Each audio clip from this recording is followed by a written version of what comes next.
إن الحمد لله نحمده ونستعينه ونستغفره ونعوذ بالله من شرور أنفسنا ومن سيئات أعمالنا من يهده الله فلا مضل له ومن يضلل فلا هادي له وأشهد أن لا إله إلا الله وحده لا شريك له وأشهد أن محمدا عبده ورسوله أما بعد يا أيها الناس اتقوا ربكم الذي خلقكم من نفس واحدة وخلق منها زوجها وبث منهما رجالا كثيرا ونساء واتقوا الله الذي تساءلون به والأرحام إن الله كان عليكم رقيبا يا أيها الذين آمنوا اتقوا الله حق تقاته ولا تموتن إلا وأنتم مسلمون يا أيها الذين آمنوا اتقوا الله وقولوا قولا سديدا يصلح لكم أعمالكم ويغفر لكم ذنوبكم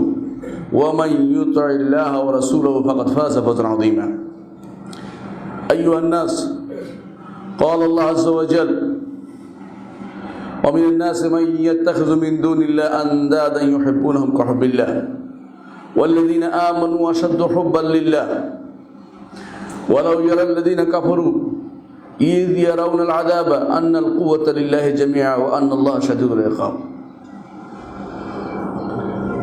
সম্মানিত মুসল্লিয়ানে কেরাম, আল্লাহ রাব্বুল ইজ্জত কোরআনে কারীমে ঘোষণা করছেন যে মানুষের মধ্যে কিছু মানুষ আছে যারা আল্লাহ ব্যতীত অন্যদেরকে আল্লাহর মতো ভালোবাসে ওয়াল্লাযীনা আমানু আশাদ্দু হুব্বান লিল্লাহ, অথচ যারা ঈমানদার তারা আল্লাহকে সবচেয়ে বেশি ভালোবাসে। মানুষের মধ্যে ভালোবাসার বিষয়টি নিয়ে আজকে আলোচনা করতে চাচ্ছি। আল্লাহর প্রতি আমাদের ভালোবাসা কেমন হবে এবং ভালোবাসা আসলে কি জিনিস, কি কারণে দুনিয়াতে আজ এত ফিতনা ফাসাদ ভরে যাচ্ছে। আমরা মসজিদে মুসল্লি দেখি, অথচ আল্লাহর দ্বীনের প্রতি ভালোবাসা তাদের জাগ্রত হয় না। সালাতের মধ্যে একাগ্রতা আসে না। আল্লাহর প্রতি মানুষের যে ঐকান্তিক ভালোবাসা এটা জাগ্রত হচ্ছে না। সেটা কেন হয় না? প্রথমে আমরা জানতে চাই মহব্বত কি জিনিস। মহব্বত হচ্ছে বাংলা ভাষা যেটাকে বলে ভালোবাসা। অনেকেই এটাকে আল্লাহর সাথে নিয়ে লাগিয়ে বলবেন আল্লাহর প্রেম বা আল্লাহর আশেক এলাহি নাম দেয় অনেকে। আশেকের তো ভিন্ন যে লিঙ্গের দিকে ভালোবাসা এটা বলে আশেক মূলত। এই জন্য আশেকের শব্দটি আল্লাহর জন্য কখনো অ্যাপ্রোপ্রিয়েট শব্দ নয়। আল্লাহ এবং রাসূলের জন্য আশেক এলাহি বা আশেকে রাসূল দুইটাই বলা জায়েজ নাই। কারণ আশেকের শব্দের অর্থ হচ্ছে বিপরীত লিঙ্গের দিকে যে টান, সেটাকে আশেক বলা হয়। আল্লাহ এবং রাসূলের প্রতি এই জাতীয় শব্দ ব্যবহার করা জায়েজ নেই। মূলত দুনিয়ার যে সমস্ত প্রাকৃতিক জিনিস বাড়াবাড়িতে চলে যাচ্ছে সেটা এশকে পরিণত হয়। এই জাতীয় জিনিস আসলে শরীয়ত অনুমোদিত নয়। আল্লাহর জন্য যে ভালোবাসা হবে সেই ভালোবাসার তো লেগে থাকা, কোনো কিছু লেগে থাকা, ছাড় না দেয়া, সবসময় তার সাথে থাকা, এটাই হচ্ছে ভালোবাসা স্থাপন। কোনো কিছু স্থায়ী হওয়া, কোনো কিছুর সাথে অন্তর যেদিকে কিছু পাওয়ার আশা, কিছু জিনিস থেকে বাঁচার আশায় যার প্রতি ঝুঁকে, সেটাই হচ্ছে ভালোবাসা।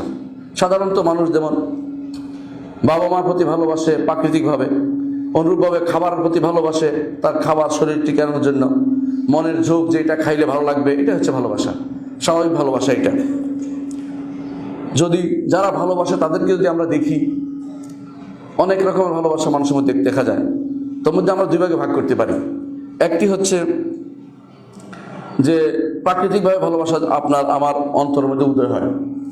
যেমন একটি গাভী তার বাছুরের প্রতি একটি ভালোবাসা আছে, ছাগলের ছানার প্রতি ছাগলের একটি ভালোবাসা আছে, পাখির ছানার প্রতি পাখির একটি ভালোবাসা আছে।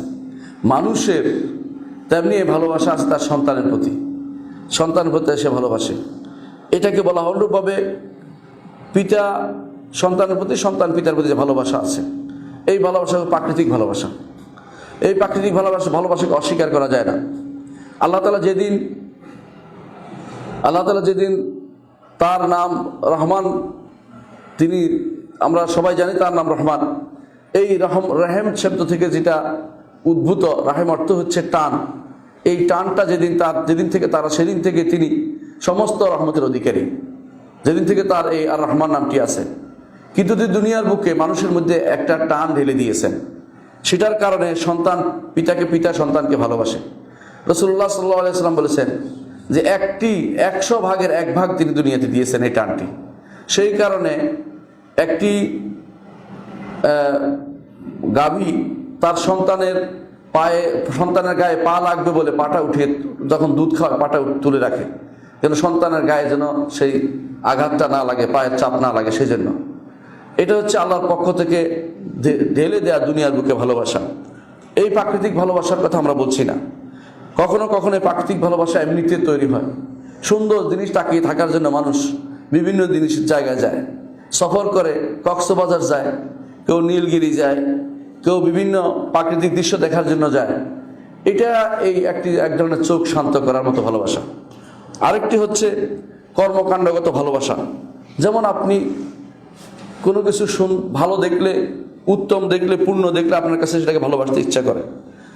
আবার কখনো কখনো কেউ ভালো কিছু পেতে সে ভালো কিছু করে, যে আমি যদি ভালো কিছু করি আমি ভালো কিছু পাবো। এসবই হচ্ছে প্রাকৃতিক ভালোবাসা। অনবরত সেটা তার অন্তরের ভিতরে উদিত হতে থাকে। একজন মানুষ এই ভালোবাসার কারণে দুনিয়াতে কাজ করে, নাহলে সে কাজ করতো না, শুয়ে বসে থাকতো।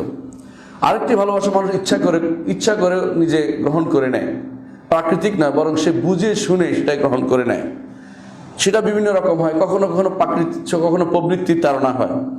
যেমন এটা সাধারণত যারা বুঝে না তাদের এটা বেশি হয়, অথবা যাদের প্রবৃত্তিক তাড়না বেশি তারা এটা করে।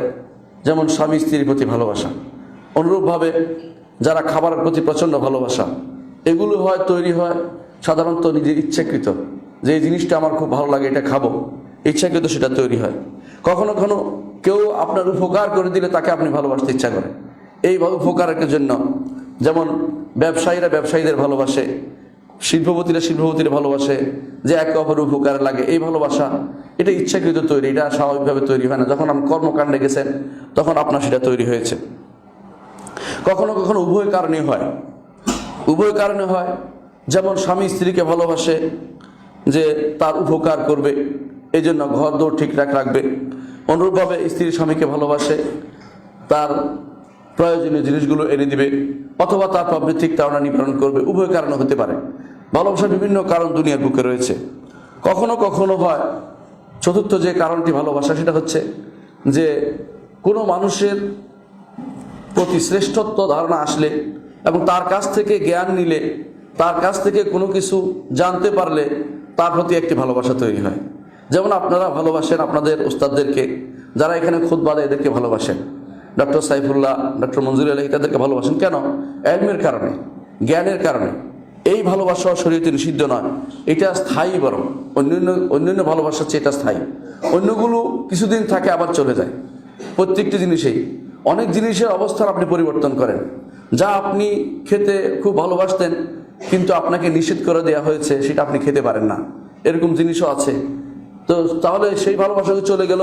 সর্বশেষ যে ভালোবাসাটা, সেটা হচ্ছে যে কোনো কারো শ্রেষ্ঠত্বের কারণে, সম্মানের কারণে, মর্যাদার কারণে, কারো কোনো অনুদানের কারণে, যেমন যারা জ্ঞানের কথা আপনাকে শোনাবে, জ্ঞানের জন্য আপনি তাদেরকে ভালোবাসেন। এটা শরীয়তে কোনো নিষিদ্ধ জিনিস নয়, এটা ভালো জিনিস। কারণ এটা আল্লাহ তাআলার পছন্দনীয় জিনিসের মধ্যে হলে ভালো হবে, আর পছন্দনীয় জিনিসের না হলে সেটা খারাপের মধ্যে পতিত হবে। যাদেরকে ভালোবাসবেন তারা কারা? এটা হচ্ছে আপনি ভালোবাসেন, এই ভালোবাসার প্রকার আমরা বললাম 4টি। যাদেরকে ভালোবাসবেন তারা হচ্ছে 3 শ্রেণী। একটি এর মধ্যে 2 ভাগে ভাগ করতে পারি। একটা হচ্ছে আল্লাহর ভালোবাসা, একটা হচ্ছে রাসূলুল্লাহ সাল্লাল্লাহু আলাইহি ওয়াসাল্লাম ভালোবাসা, আরেকটি হচ্ছে সৃষ্টিকে ভালোবাসা। এই 3টি ভালোবাসা দুনিয়াতে রয়েছে। এই 3টি ভালোবাসার মধ্যে প্রথমটি আল্লাহর ভালোবাসা, এটাকে বলা হয় আল হুব্বু লিযাতিহি। আল হুব্বু লিযাতিহি অর্থাৎ আল মুহাব্বাতু লিনাফসিহি, অর্থাৎ এটা ভালোবাসার জন্য ভালোবাসা, এটা কোনো কারণে নয়। কারণ হওয়া জরুরি নয়। দুনিয়ার বুকে অন্য সবগুলোই আরেকটার কারণে হয়। কি জন্য আমরা দেখিয়েছি যে খাবার ভালো, আপনার ভালো লাগে সেই জন্য। অনুরূপভাবে স্ত্রীকে ভালোবাসেন, আপনার কাজে আসবে তাই। অনুরূপভাবে মানুষকে ভালোবাসেন, এই জন্য আমার উপকার করে দিয়েছে তাই। কিন্তু আল্লাহ রাব্বুল ইজ্জতকে যে জন্য আপনি ভালোবাসবেন সেটা হচ্ছে আল মাহাব্বাতুল যাতি। সেটা কীরকম হতে হবে? আনতাহাবা কুল্লাকা লিমান আহবাবতা ফালা ইয়াবকা লাকা মিনহু শাই। যাকে ভালোবাসছেন তাকে সব কিছু দান করা, তার জন্য পরিপূর্ণভাবে নিজেকে সঁপে দেয়া। আপনার নিজের সত্তা বলতে তখন আর কিছু থাকবে না। এই জন্য আপনার ইচ্ছা, আপনার আকাঙ্ক্ষা, আপনার কর্ম, আপনার সম্পদ, আপনার নিজেকে, সত্তাকে, আপনার সময়কে তার জন্য পরিপূর্ণভাবে ঢেলে দিবেন। সেটাই হচ্ছে আল্লাহর জন্য ভালোবাসা। এটা আর কারোর জন্য হতে পারে না। আর কারোর জন্য হলে সেটা শিরকে পরিণত হবে। এটাই হচ্ছে যে আপনি আপনার ইচ্ছা, আকাঙ্ক্ষা, আপনার কর্ম, আপনার সম্পদ, আপনার নিজের সত্তা, সময়, সব কিছু একমাত্র যাকে ভালোবাসবেন তার জন্য দিয়ে দিবেন। এটাই হচ্ছে আল্লাহ রাব্বুল ইজ্জতের ভালোবাসা। সুতরাং আপনি সব সময় চাইবেন তার সন্তুষ্টির কাছে আপনি বন্দী থাকবেন। তিনি যা পছন্দ করবেন সেটার কাছে আপনি নিজেকে বন্দী রাখবেন। নিজের জন্য কিছুই নেবেন না। তিনি যা দিবেন দয়া পরবশ হয়ে সেটা নেবেন। তিনি দয়া পরবশ হয়ে যা দিবেন সেটা নেবেন, কিন্তু আপনি তার জন্য সবকিছু দিয়ে দিবেন। এটা একমাত্র আল্লাহর জন্য ছাড়া কারোর জন্য হলে সেটা শিরকে পরিণত হবে। একমাত্র আল্লাহর জন্য এই ভালোবাসা আনতে হয়। এটার নাম হচ্ছে আল মাহাব্বাতুল যাতি। আল মাহাব্বাতুল যাতি, এটাই হচ্ছে উবুদিয়া, এটা হচ্ছে দাসত্ব। এটার নামই হচ্ছে দাসত্ব। যখনই এই দাসত্বের এই জায়গাতে কোনো ছেদ পড়বে, এই জায়গাতে কোনো সমস্যা দেখা দিবে, এরকম অবস্থা তৈরি হবে না আপনার, তখনই আপনার ঈমানের সমস্যা হবে, আপনার আমলের সমস্যা হবে, আপনার অবস্থানের সমস্যা হবে, ইবাদতের সমস্যা হবে। আপনার বিভিন্ন অবস্থায় আপনি বিপদে পড়বেন, কারণ আপনি আল্লাহর সাথে সেই সম্পর্ক তৈরি করতে পারেননি যার নাম হচ্ছে দাসত্ব। আপনার নিজেকে পুরোপুরি আল্লাহ রাব্বুল ইজ্জতের ইচ্ছা আকাঙ্ক্ষার কাছে ছেড়ে না দিলে আপনি পরিপূর্ণভাবে আল্লাহর ভালোবাসায় আপনি নিজেকে যুক্ত করতে পারেননি। যদি বান্দার থেকে কখনো এই ভালোবাসা মুক্ত হয়ে যায় বান্দা, তো তার ঈমান চলে যায়, ইহসান চলে যায়, এবং সে কখনো নিজেকে দাবি করতে পারে না সে জীবিত মানুষ। এটাই হচ্ছে মৃত এবং জীবিতের মধ্যে পার্থক্য। আল্লাহ তাআলা কোরআনে কারীমের জন্য বলেছেন, আও মান কানা মাইতান ফাহিয়াইনাহু, মৃত ছিল তাদেরকে আমরা জীবিত করেছি। মৃত ছিল কি জন্য? ঈমান ছিল না, ইহসান ছিল না। আল্লাহ তাআলা ঈমান এবং ইহসান দিয়ে তাদেরকে জীবিত করেছেন, অর্থাৎ কাফিরদেরকে ঈমান এবং ইহসান দিয়ে জীবিত করেছেন। সুতরাং যে ব্যক্তি আল্লাহর ভালোবাসাতে কমতি করবে, তার শরীর হবে এমন একটি শরীর যে শরীরটি শুধুমাত্র জড় অবস্থা রয়েছে, সেখানে কোনো আত্মা নেই। সেখানে শরীর রয়েছে, সেখানে কোনো আত্মা নেই, এরকম অবস্থা তৈরি করতে হবে। সুতরাং যার আল্লাহর জন্য যার এই জন্য ভালোবাসা নেই, সেই জন্য তার ইসলামও নেই, ঈমানও নেই, ইহসানও নেই। এটা ভালোবাসা তৈরি করতে হবে। এই ভালোবাসাই মূলত লা ইলাহা ইল্লাল্লাহর প্রকৃত অর্থ। এই জন্য লা ইলাহা ইল্লাল্লাহর শর্তের মধ্যে একটি আছে আল্লাহ রাব্বুল ইজ্জতকে ভালোবাসে ইবাদত করা। এই ভালোবাসা না হলে আপনার ইবাদত শুদ্ধ হয় না। এই জন্য ইলাহ শব্দটির একটি অর্থ যে বিশুদ্ধ অর্থ। আমাদের সমাজে ইলাহ শব্দের ভিন্ন অর্থ চালু আছে। ইলাহ শব্দ অর্থ আমাদের সমাজে যে কোনো বইতে দেখবেন অনেকেই বই লিখে ফেলেছে, অনুবাদ করে ফেলেছে, মিথ্যা অনুবাদ করেছে। তারা বলে থাকে ইলাহ শব্দের অর্থ সার্বভৌমত্ব। কখনো নয়। ইলাহ শব্দের অর্থ হচ্ছে মা'লুহ, মা'বুদ, উপাস্য। ইলাহ শব্দের অর্থ কখনো সৃষ্টিকর্তা, জীবনদাতা নয়। ইলাহ শব্দের অর্থ হচ্ছে যার উপাসনা আমি করি। উপাসনা কিভাবে করতে হবে সেটা হচ্ছে আল্লাযী ইয়ালাহুল ইবাদ হুব্বান ওয়া যুল্লান ওয়া খাউফান ওয়া রাজা ওয়া তা'যীমান ওয়া তা'আতান লাহু। ইলাহ হচ্ছেন তিনি যার ইবাদত করে মানুষ, সৃষ্টিকুল যার ইবাদত করে বান্দারা ভালোবেসে। এক নম্বর হচ্ছে ভালোবাসা থাকতে হবে। দুই নম্বর হচ্ছে যুল্লান, বিনয় থাকতে হবে। তিন নম্বর হচ্ছে খাউফান, ভয় থাকতে হবে। চার নম্বর হচ্ছে রাজান, আশা থাকতে হবে। তা'যীমান, তার প্রতি সম্মান দেখাতে হবে। ও তা'আতান লাহু, তার আনুগত্য করতে হবে। এই জিনিসগুলো মাহাব্বত, ভালোবাসা, বিনয়, ভয়, আশা এবং সম্মান এবং আনুগত্য, এই ছয়টি জিনিস যদি কোনো পাওয়া না যায়, তাহলে আপনার ভালোবাসা, আল্লাহর প্রতি ইবাদত, আল্লাহকে আপনি ইলাহ মানেননি। আল্লাহর প্রতি ইবাদত আপনার বৃথা হয়ে যাচ্ছে। আল্লাহর প্রতি ইবাদতকে সুস্থ করতে হলে এই ছয়টি জিনিস অবশ্যই আপনার লাগবে। আপনি আসলে যে আল্লাহর বান্দা এর প্রমাণ হবে যে তার প্রতি এই ছয়টি জিনিসকে আপনি সবকিছুর উপরে প্রাধান্য দিয়েছেন। অন্তর কখনো প্রশান্তি পায় না যতক্ষণ পর্যন্ত আপনি একমাত্র ইলাহ, যিনি হক ইলাহ, তার প্রতি নিজেকে আপনি সমর্পণ না করবেন, তাকে ভালো না বাসবেন, তার প্রতি বিনয়ী না হবেন। এজন্য বলা হয়ে থাকে ইবাদত হচ্ছে এমন একটি কর্মের নাম যাতে দুটি জিনিস একত্রে পাওয়া যায়। একটি হচ্ছে পরিপূর্ণ ভালোবাসা, আরেকটি হচ্ছে পরিপূর্ণ বিনয়। পরিপূর্ণ ভালোবাসা এবং বিনয় না পাওয়া গেলে সেটা কখনো ইবাদত হয় না। এজন্য যারা আপনারা দেখেছেন, অনেকেই আমরা বলেছি অনেক সময়, যারা আজ ইবাদত করছে ট্রেনিংয়ের মতো, ইবাদত করছে অভ্যাসের মতো, এই মানুষগুলি কখনো ইবাদত করছে না আল্লাহ। এগুলো দুনিয়ার কর্মকাণ্ড পরিচালিত করছে, তাদের উদ্দেশ্যে পরিচালিত হচ্ছে। এটা কখনো আল্লাহর দ্বীন নয়, এটা কখনো লা ইলাহা ইল্লাল্লাহর অর্থ নয়, এটা কখনো আল্লাহ তার বান্দাদের পক্ষ থেকে যা চেয়েছে তা কখনো সেটা নয়। এই জন্য একজন ঈমানদার মানুষের সবচেয়ে বড় কাজ হবে আল্লাহ রাব্বুল ইজ্জতের সন্তুষ্টি কোথায় আছে তা খোঁজা, এবং সেই সন্তুষ্টির কাছে সব সময় নিজেকে বিনয়ী এবং আল্লাহর ভালোবাসার কাছে নিজেকে সমর্পণ করে দেয়া। এটা হচ্ছে এই ভালোবাসার মূল জিনিস। ইমাম ইবনে কাইয়িম রাহমাতুল্লাহ আলাইহি বলেন, মাহবুব, প্রিয় জিনিস দুই রকমের হতে পারে। একটি হচ্ছে একমাত্র সত্তাগতভাবে যাকে ভালোবাসতে হবে, এটা আল্লাহ ছাড়া কারোর জন্য হতে পারে না। আর অন্য যে কোনো জিনিসের জন্য দ্বিতীয়টি যেটা পরে আসতেছে, সেটাও এটার দিকে আসতে হবে, নাহলে সেটা আল্লাহর দরবারে গ্রহণযোগ্য হয় না, সেটা আল্লাহর দরবারে গ্রহণযোগ্য হয় না। অর্থাৎ যে লিদাতিহি, সরাসরি আসলি মৌলিক যে ভালোবাসা, সেটা আল্লাহ ছাড়া কারোর জন্য হতে পারে না। অন্য ভালোবাসাগুলো এদিকে সম্পৃক্ত হতে হবে। অন্যগুলি ভালোবাসবেন কি জন্য? আল্লাহর জন্য। এই জন্য রাসূলুল্লাহ সাল্লাল্লাহু আলাইহি ওয়াসাল্লাম বলেছেন, মান আহাব্বা লিল্লাহ ওয়া আতা লিল্লাহ ওয়া আবগাদা লিল্লাহ ওয়া আতা লিল্লাহ, যে ব্যক্তি আল্লাহর জন্য ভালোবাসবে, আল্লাহর জন্য ঘৃণা করবে, আল্লাহর জন্য দান করবে, ও মানা আলিল্লাহ, আল্লাহর জন্য মানা করবে, এই ব্যক্তি ইস্তাকমালাল ঈমান, ঈমান সে পূর্ণ করতে পেরেছে। অর্থাৎ আল্লাহর জন্য হতে হবে তার কাজটা। এটা হচ্ছে মাহবুব লিনাফসিহি, আপনার প্রিয় সত্তা হতে হবে রব্বুল আলামিন। সর্বদিক থেকে তাকে ভালোবাসতে হবে এবং তার ভালোবাসার জন্য অন্য সমস্ত কর্মকাণ্ড সেদিকে নিবেদিত করতে হবে। দুনিয়ার আমরা অনেক কাজই করি, যেমন আপনি লেখাপড়া করেন, কি জন্য যাচ্ছেন? সর্বশেষ পরিণতি যেন আল্লাহর ভালোবাসা হয়। আপনি বিয়ে করেছেন, সর্বশেষ পরিণতি যেন আল্লাহর ভালোবাসা হয়। আপনার কর্মকাণ্ড দুনিয়াতে যাই চালান না কেন, ব্যবসা অথবা আপনি যেটাই করুন না কেন, চাকরি যাই করেন, সর্বশেষ পরিণতি যেন আল্লাহর দিকে হয়। এটা না হলে আপনার সেটা ওয়াবাল হবে, আপনার বিরুদ্ধে যাবে, সেটা আপনার পক্ষে কোনোদিন যাবে না। দ্বিতীয় যে ভালোবাসা ইবনে কাইয়িম বলেন, সেটা হচ্ছে যে অন্য কারণে ভালোবাসা। অন্য কারণে ভালোবাসা দুই ভাগে বিভক্ত। কখনো কখনো স্বাদের কারণে আপনি জিনিসটা ভালোবাসেন, যেমন আপনার বিরিয়ানি ভালো লাগে, আপনার বিভিন্ন রকমের রেজালা ভালো লাগে, এগুলি আপনার স্বাদের কারণে ভালো লাগে। এটা এই দুনিয়ার প্রাকৃতিক ভালো, এটা উদ্দেশ্য নয় এখানে। এটা আপনার ভালোবাসা কেন লাগে? যে আপনি এটা খাবেন, একসময় আল্লাহর ইবাদত করবেন, এই উদ্দেশ্য যেন হয়। যদি এটা উদ্দেশ্য না থাকে তো হাইওয়ানের মতো খাওয়া হবে, জীবজন্তুদের মতো খাওয়া দাওয়া হবে। এটার উপকারিতা আপনার কোনোদিন লাভ হবে না। আপনার শরীরটা জীবজন্তুর মতো হবে।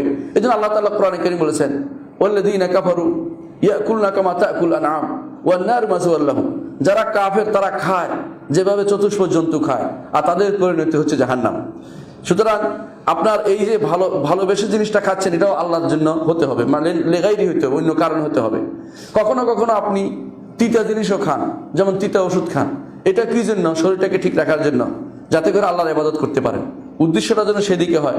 শুধুমাত্র একদিকে উদ্দেশ্য হলে দুনিয়ার জীবজন্তুদের মতো হয়। জীবজন্তুদের মতো হওয়াটা রাসূলুল্লাহ আল্লাহ এবং তার রাসূল কখনো পছন্দ করেননি, বরং এটাকে বলেছেন ইনহুম ইল্লা কাল আনআম বাল হুম আদাল, এরা তো জীবজন্তুর মতো, বরং এর চেয়েও নিকৃষ্ট। সুতরাং আপনার আমার ভালোবাসার এই জিনিসগুলো খেয়াল রাখতে হবে যে আল্লাহর জন্য হচ্ছে কিনা, সর্বশেষ পরিণতি আল্লাহর দিকে যাচ্ছে কিনা। আমরা দেখতে পাইলাম যে ভালোবাসার কিছু প্রকার আছে। এক নম্বর প্রকার হচ্ছে আল্লাহকে ভালোবাসা। এর মধ্যে আল্লাহকে ভালোবাসা, এতক্ষণ আমরা যেটা বুঝলাম, আল্লাহকে ভালোবাসা এটা কি যথেষ্ট নয়? আল্লাহকে ভালোবাসাই যথেষ্ট নয়। হ্যাঁ, আল্লাহকে ভালোবাসতে হবে, এতে কোনো সন্দেহ নেই। কিন্তু মুক্তি পেতে হলে, জাহান্নাম থেকে মুক্তি পেতে হলে, জান্নাতে যেতে হলে শুধু আল্লাহর ভালোবাসার দাবি করলে যথেষ্ট নয়। অনেক মানুষকে আপনি দেখবেন দরবারে বসে গেছে আল্লাহর ভালোবাসার দাবি নিয়ে, তারা নিজে বানিয়ে নিজের মতো করে কাজ করছে। অনেকে দেখবেন বিভিন্ন রকমের, যেমন লালন শাহের আখড়াতে বসে গেছে, অথবা সেখানে আল্লাহর ভালোবাসার নামে কেউ আবার ইয়াবাও খাচ্ছে, আল্লাহর ভালোবাসার নামে কেউ আবার গাঁজাও খাচ্ছে। এই মানুষগুলি তারা ভালোবাসার নাম দিলে হবে না। ভালোবাসার এই জাতীয় জিনিসগুলো প্রমাণ করে যে এরা ভালোবাসার দাবিতে মিথ্যা। কারণ ভালোবাসার মূল জিনিস হচ্ছে আল্লাহকে ভালোবাসতে হলে তিনি কি ভালোবাসেন সেটাও ভালোবাসতে হবে। এই জন্য মূল জিনিস হচ্ছে, প্রথম কাজ হচ্ছে আল্লাহকে ভালোবাসতে, কোনো সন্দেহ নেই। কিন্তু আল্লাহকে ভালোবাসতে হলে কি করতে হবে সেটা হচ্ছে দ্বিতীয় জিনিসটি। আল্লাহকে ভালোবাসা, আমরা প্রথম যে আয়াতটি তেলাওয়াত করেছিলাম সেখানে দেখেছি আমরা যে কাফেররাও আল্লাহকে কিছু না কিছু ভালোবাসে, কিন্তু তারা আল্লাহকে ভালোবাসাতে অন্য কেউ শরিক করে। পার্থক্য এখানে, তারা আল্লাহকে ভালোবাসে। দুনিয়ার বুকে যারা ইহুদি নাসারা তারা আল্লাহর ভালোবাসার দাবি করে, এমনকি যারা কাফের আরবের মুশরিকরা তারাও আল্লাহর ভালোবাসার দাবি করত। পার্থক্য কি ছিল? আল্লাহ যা ভালোবাসতেন সেটা ভালোবাসতেন না। দ্বিতীয়টা এবং তৃতীয়টা, আল্লাহর জন্য ভালোবাসা হতো না তাদের। তাহলে প্রথম যেটা শুধুমাত্র আল্লাহকে ভালোবাসবে আর কিছু করবো না, এরকম অনেক যারা বসে থাকে, এর নাম হলো ভক্তিবাদ। এই ভক্তিবাদী চিন্তাধারা ইসলামে নেই। যারা এই জন্য ভক্তিবাদ ইসলামে চালু করেছে, এদের মধ্যে একজন নাম বলা হয় তাকে রাবে আদবিয়া। তিনি বলতেন যে আল্লাহকে আমি এমন ভালোবাসি, জান্নাতও চাই না জাহান্নামও চাই না, তিনি যেখানে যান আমি সেখানে, তিনি জাহান্নাম থাকবেন সেখানে যাব, এই জাতীয় কথা বলা যায় নাই। কারণ এটা ভক্তিবাদী ভালোবাসা ইসলামে নেই। এটা কেন ঢুকেছিল ইসলামে? কারণ তিনি ছিলেন বসরাতে, আর বসরাতে তখন হিন্দুস্তানের ভক্তিবাদীরা গিয়ে উপস্থিত হতো। আমাদের দেশে ভক্তিবাদী কারা করে আপনারা জানেন। ভক্তিবাদ একটা ধর্মের নাম। হিন্দু ধর্মের একটা বিরাট অংশ হচ্ছে ভক্তিবাদ। আমাদের পশ্চিম অংশের বাংলার, অপার বাংলার যে আছে বেশিরভাগ ভক্তিবাদী বিশ্বাসী মানুষ। এরা মনে করে যে কোনো কিছু ভক্তিতে মিলে মুক্তি, তর্কে বহুদূর, জ্ঞানের চেয়ে তারা ভক্তি তাদের প্রিয়। এই জাতীয় ভক্তিতে ইসলাম কোনো বিশ্বাস করে না। আপনি তাকে ভালোবাসতে হবে, সাথে সাথে ভালোবাসার যে যা যা দরকার সেটাও আপনাকে করতে হবে। ভালোবাসতে হলে যেটা করতে হবে, ব্যক্তিকে আমরা কোনোদিন পাচ্ছি না, আল্লাহকে, কিন্তু তার দ্বিতীয় যে জিনিসটি করা দরকার ভালোবাসতে হলে আল্লাহ, সেটা হচ্ছে মাহাব্বাতু মা ইউহিব্বুল্লাহ। আল্লাহ যা ভালোবাসেন সেটাকে ভালোবাসা, সেটাই আপনাকে ইসলামে প্রবেশ করাবে। সেটাই আপনাকে কুফরি থেকে বের করে নিয়ে আসবে। অর্থাৎ আপনি ভালোবাসবেন আল্লাহকে, কিন্তু সাথে সাথে আল্লাহ যা ভালোবাসে সেটাও ভালোবাসতে হবে। যেমন আল্লাহ তাআলা আপনাকে ইসলামে প্রবেশ করাবে কেন? আল্লাহ তাআলা আপনার জন্য সালাতকে ফরজ করে দিয়েছেন, সালাত ভালোবাসতে হবে। যাকাতকে ফরজ দিয়েছেন, যাকাত ভালোবাসতে হবে। সওম, হজ এগুলোকে ভালোবাসতে বলেছেন, ভালোবাসতে হবে। পিতামাতার সেবা করতে বলেছেন, এগুলোকে ভালোবাসতে হবে আপনাকে। অর্থাৎ আল্লাহ যা যা নির্দেশনা দিয়েছেন, আল্লাহ যা যা পছন্দ করেন, সেগুলিকে যদি ভালো না বাসেন, আপনার আল্লাহর ভালোবাসার দাবিটা মিথ্যা, আল্লাহর ভালোবাসার দাবিটা মিথ্যা। এই জন্য আল্লাহর কাছে সবচেয়ে প্রিয় ব্যক্তি ওই ব্যক্তি যে ব্যক্তি আল্লাহর ভালোবাসার দাবির সাথে সাথে আল্লাহ যা ভালোবাসেন সেগুলি যথাযথ পালন করেছেন। যিনি সালাত, সওম, যাকাত, হজ পালন করেছেন, যিনি আল্লাহর নির্দেশিত কাজগুলি করেছেন, আল্লাহর নিষিদ্ধ জিনিসগুলো যিনি পরিত্যাগ করেছেন, তিনি আল্লাহর কাছে সবচেয়ে প্রিয় মানুষ। সাথে সাথে তৃতীয় যে কাজটি করতে হবে সেটা হচ্ছে আল হুব্বু লিল্লাহ ওয়া আল হুব্বু ফীহি, আল্লাহর জন্য ভালোবাসা। এবং কোনো কিছুতে কাজ করার সময় আল্লাহর জন্য সে কাজটি করেছে সেই জিনিসটা নিশ্চিত করা। এই জন্য ভালোবাসার আগে দুইটার ভালোবাসার দাবি হচ্ছে এটা, যে ভালোবাসা আল্লাহর জন্য হতে হবে। যেমন আপনি ভালোবাসেন একজন মানুষকে কেন? তিনি দ্বীনের কথা বলেন। একজন মানুষকে আপনি ভালোবাসেন, তিনি সালাত আদায় করেন। একজন মানুষকে আপনি ভালোবাসেন কারণ তিনি শরিয়া মোতাবেক চলেন। একজন মানুষকে আপনি ঘৃণা করেন এই জন্য যে তিনি আল্লাহ তাআলার নির্দেশের বাইরে চলে গেছেন। এই জিনিসগুলো, এই ভালোবাসাটা মূলত, বা এই ঘৃণা করাটা মূলত আল্লাহর ভালোবাসার পরিপূরক, আল্লাহর ভালোবাসার বিরোধী নয়। অর্থাৎ আল্লাহর জন্য ভালোবাসা, এটা আল্লাহর জন্য কাউকে ভালোবাসা, আল্লাহর জন্য কোনো কিছুকে ভালোবাসা, আল্লাহর জন্য মসজিদকে ভালোবাসা। এই জন্য হাশরের মাঠে যারা আরশের নিচে ছায়া পাবে, দুই শ্রেণীর লোকের কথা বলা হয়েছে। এক শ্রেণীর লোক হচ্ছে যারা রাজুলান তাহাব্বা ফিল্লাহ, আল্লাহর জন্য একে অপরকে ভালোবেসেছে এবং এই জন্য একসাথে থেকেছে, এই জন্য একে অপর থেকে দূরে সরে যায়, তিনি একজন। আরেকজনের সম্পর্কে বলা হয়েছে যে তিনি কলবুহু মুআল্লাকুম বিল মসজিদ, তার কলব মসজিদের সাথে জড়িত রয়েছে। মসজিদের সাথে জড়িত কেন রয়েছে? কলব, অন্তর। অর্থাৎ এই জন্য যে মসজিদে আল্লাহর ভালোবাসা পাওয়া যায়, মসজিদে গেলে আল্লাহর ইবাদত করা যায়। এই জন্য আল্লাহর ভালোবাসার জন্যই তাকে এটা ভালোবাসতে হচ্ছে। এটাই হচ্ছে আল্লাহর জন্য এবং আল্লাহর পথে ভালোবাসা, আল্লাহর জন্য এবং আল্লাহর পথে ভালোবাসা। এটাও আপনার আমার জন্য জরুরি। 4 নম্বর যে ভালোবাসাটা মানুষের মধ্যে পাওয়া যায়, যেটা নিষিদ্ধ, সেটা হচ্ছে আল্লাহর সাথে অন্য কাউকে ভালোবাসা। এটাই হচ্ছে বলেছে আল্লাহ তাআলা বলেছেন, ওমিনান নাসি মান ইয়াত্তাখিযু মিন দুনিল্লাহি আনদাদান ইউহিব্বুনাহুম কাহুব্বিল্লাহ। মানুষের মধ্যে কিছু মানুষ আছে যারা আল্লাহকে ভালোবাসে, অন্যদের সাথে অন্যদের মতো আল্লাহকে ভালোবাসে, অন্যদের ভালোবাসা আল্লাহর মতো। অর্থাৎ এরকম যে শরীক করে ভালোবাসে, এটাই হচ্ছে শিরকি ভালোবাসা, এটাই নিষিদ্ধ। এটাই শরীয়তে নিষিদ্ধ। আরেকটি ভালোবাসা আমরা বলেছি যেটাতে কোনো দোষ নেই, সেটা হচ্ছে যদি প্রাকৃতিক ভালোবাসা হয়, যেমন খাবারের প্রতি ভালোবাসা, কিন্তু এটাও নিষিদ্ধ হবে ওই সময় যখন আল্লাহর ভালোবাসার পথে অন্তরায় হবে, আল্লাহ তাআলার ভালোবাসার পথে অন্তরায় হবে। এই জন্য অথবা আল্লাহ তাআলার ইবাদতের বাইরে চলে যাবে, ইবাদতকে আটকে দিবে, বন্ধ করে দিবে, এরকম যদি কোনো প্রাকৃতিক ভালোবাসা দেখা দেয় তখন সেটাও নিষিদ্ধ হবে এবং সেটাও তখন শিরকি ভালোবাসায় পরিণত হয়ে যাবে। কখনো গুনাহ হবে, কখনো শিরক হয়ে যাবে। এই জন্য কোরআনে কারিমে আল্লাহ তাআলা আমাদেরকে নিষেধ করেছেন, ইয়া আইয়ুহাল্লাযিনা আমানু লা তুলহিকুম আমওয়ালুকুম ওয়ালা আওলাদুকুম আন যিকরিল্লাহ ওয়া মান ইয়াফআল যালিকা ফাউলাইকা হুমুল খাসিরুন। আল্লাহ তাআলা বলেন, হে ঈমানদারগণ, তোমাদেরকে যেন তোমাদের সম্পদ এবং তোমাদের সন্তান সন্ততি এবং সম্পদ যেন তোমাদেরকে আল্লাহর জিকির থেকে বিমুখ না করে। যে ব্যক্তি তা করবে সে তো ক্ষতিগ্রস্ত। অর্থ কি? সে ধীরে ধীরে আল্লাহর প্রতি ভালোবাসাচ্ছে, যখন ধীরে ধীরে ওইটাকে প্রাধান্য দিতে থাকবে, এক সময় সে আল্লাহ তাআলার সাথে শিরকে লিপ্ত হয়ে যাবে। এটাই শরীয়তে নিষিদ্ধ। অর্থাৎ প্রথমে হয়তো আপনি একটু একটু করে এগুচ্ছেন যে কি হবে, আমার খেলা দেখি, ধীরে ধীরে খেলা দেখতে দেখতে দেখলেন কি খেলার সালাতের সময় পার হয়ে যাচ্ছে, অসুবিধা কি, পরে পড়ে নেব। এরপরে বললেন কি, আর কতই তো পড়ে দেখছে মানুষ, আমরা খেলাটাকে দেখেই নেই। এরপরে আর সালাতের প্রতি কোনো গুরুত্বই আপনার থাকবে না, তখন হয়ে যাবে এটা শিরকি ভালোবাসা। অর্থাৎ খেলার প্রতি আপনার শিরকি ভালোবাসা তৈরি হয়ে গেছে। এইভাবে ধীরে ধীরে মানুষ দুনিয়ার বুকে যখন এরকম দুনিয়ার কর্মকাণ্ডে মানুষ জড়িত হয়ে পড়ে, প্রথমে তাকে গুনার পর্যায়ে, ধীরে ধীরে সে শিরকে পরিণত হয়। এই জন্য সালফে সালেহীন সবসময় বলতেন যে আল মাআসি বারিদুল কুফর ওয়া শিরক, যে গুনাহগুলো হচ্ছে ধীরে ধীরে পোস্ট বক্সের মতো। পোস্ট বক্স যেমন আপনি একটু রেখে দিচ্ছেন, জায়গা মতো পৌঁছে যাবে। এর অর্থ হচ্ছে আপনি গুনাহগুলো যখন করতে আরম্ভ করেন, প্রথমে ছোট গুনাহ থাকে, ধীরে ধীরে কবিরা গুনাহ হয়, ধীরে ধীরে সেটা শিরক এবং কুফরিতে পরিণত হয়। যখন সেটা ভালোবাসার দিক থেকে আল্লাহর ভালোবাসার উপরে স্থান পেয়ে যায় এবং যখন আল্লাহর সাথে অন্য কাউকে ভালোবাসার সমান্তরালে নিয়ে আসা হয়, তখন সেটা শিরক হয়ে যায়। এই জন্য আল্লাহ তাআলা কোরআনে কারীম বলেছেন, রিজালুন লা তুলহিহিম তিজারাতুন ওয়ালা বাইউন আন যিকরিল্লাহ। এমন কিছু মানুষ আছে, এমন কিছু, আর প্রশংসা করেছেন আল্লাহ তাআলা যে মসজিদে এমন কিছু মানুষ থাকে, লা তুলহিহিম তিজারাতুন ওয়ালা বাইউন আন যিকরিল্লাহ, তাদের বেচা কিনা এবং তাদের ব্যবসা কখনো আল্লাহ তাআলার স্মরণ থেকে তাদেরকে দূরে সরিয়ে দেয় না। এর অর্থ কি? যাদেরকে আল্লাহর ভালোবাসা থেকে দূরে সরিয়ে দেবে এই দুটি জিনিসের মধ্যে একটি হচ্ছে ব্যবসা এবং বেচা কিনা। দুনিয়ার প্রতি মানুষের বেশি আকর্ষণ। অনেক সময় দেখা যায় যিনি কাজ করছেন, সারাদিন ধরে মাঠে কাজ করছেন, আল্লাহর সালাতের প্রতি কোনো গুরুত্ব নেই, তিনি দিনের প্রতি কোনো গুরুত্ব নেই, মাঠে কাজ করে যাচ্ছেন, সন্ধ্যাবেলা আসছেন, তার কোনো খোঁজ নাই, এখন তিনি ঘুমিয়ে যাচ্ছেন, কষ্ট হচ্ছে। এসবই হচ্ছে আল্লাহর জিকির থেকে মানুষকে দূরে সরিয়ে দেয়। রিজালুন লা তুলহিহিম তিজারাতুন ওয়ালা বাইউন আন যিকরিল্লাহ, যারাই আল্লাহর জিকির থেকে এরকম কাজ করবে তারাই ধীরে ধীরে গুনাহ থেকে ধীরে ধীরে বাড়তে একসময় শিরকে নিজেকে নিপতিত করে, এর মাধ্যমে ঈমান থেকে বাইরে চলে যায়।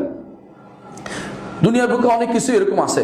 প্রথম আপনি যখন চাকরি করতেন, সালাতও পড়তেন, চাকরিও করতেন, ধীরে ধীরে আপনার মনে হলো চাকরি করতেছি, এখন বেশি গুরুত্ব দিতে হবে, বেশি টাকা রোজগার করতে হবে, আপনাকে বেশি আয় করতে হবে। এজন্য কেউ ওভার টাইম করে আমরা সময় নষ্ট করি। এরপর দেখা যায় যে আল্লাহর দ্বীনের প্রতি ধীরে ধীরে বিমুখতা তৈরি হয়েছে, এরপর আর আল্লাহ তাআলার ইবাদত থেকে নিজেকে সরিয়ে নিয়েছেন। এইভাবেই মানুষ ধীরে ধীরে গুনাহ করতে করতে আল্লাহর মহব্বত থেকে দূরে সরে যায় এবং এক সময় আল্লাহর সাথে অন্য কাউকে মহব্বত করে অথবা অন্য কাউকে আল্লাহর মহব্বতের উপরে স্থান দিয়ে দেয়। এই দুইটাই হচ্ছে শিরক। এর মাধ্যমে মানুষ ধীরে ধীরে নিজেকে বিনষ্ট করে দেয়। এই জন্য রাসূলুল্লাহ সাল্লাল্লাহু আলাইহি ওয়াসাল্লাম একটা হাদিসে বলেছেন, তাইসা আব্দুদ দিনার তাইসা আব্দুদ দিরহাম। রাসূলুল্লাহ সাল্লাল্লাহু আলাইহি ওয়াসাল্লাম বলেছেন, ধ্বংস হোক দিনারের দাস, ধ্বংস হোক দিরহামের দাস। কেন তিনি সেটা বলেছেন? তিনি বলেছেন যে সে এই কাজটি দিনার দিরহাম বা টাকা পয়সার যে দাস, এই জন্য টাকা পয়সার জন্য সে সব কিছু করতে রাজি আছে। আল্লাহর ভালোবাসা, আল্লাহ তাআলার ইবাদত, আল্লাহ তাআলার দাসত্ব এসব বাদ দিয়ে সে টাকা পয়সার দাসের পরিণত হয়ে যায়। তার কাছে সবচেয়ে প্রিয় হয় কিভাবে টাকা রোজগার করবে। এই টাকা কিন্তু সবই সে খেতে পারে না, দুনিয়ার মানুষ সবই রেখে চলে যায়, কিন্তু এই যে একটা মোহ, এই যে প্রবৃত্তি, দাসত্ব সে করছে এবং সে শয়তানের দাসত্ব করছে এবং সে দুনিয়ার প্রতি দাসত্ব করছে, দুনিয়ার দাসত্ব করছে, এর মাধ্যমে সে আল্লাহর দাসত্ব থেকে দূরে সরে যায় এবং আল্লাহর ভালোবাসা তখন তার শরীরে অন্তরে আর থাকে না সামান্যতম। এভাবে দেখা যায় মানুষ ধীরে ধীরে আল্লাহর মহব্বত থেকে দূরে সরে যাচ্ছে। অথচ আল্লাহকে শুধুমাত্র ভালোবাসতে হবে। ঈমানদারগণ সবসময় আল্লাহকে ভালোবাসে।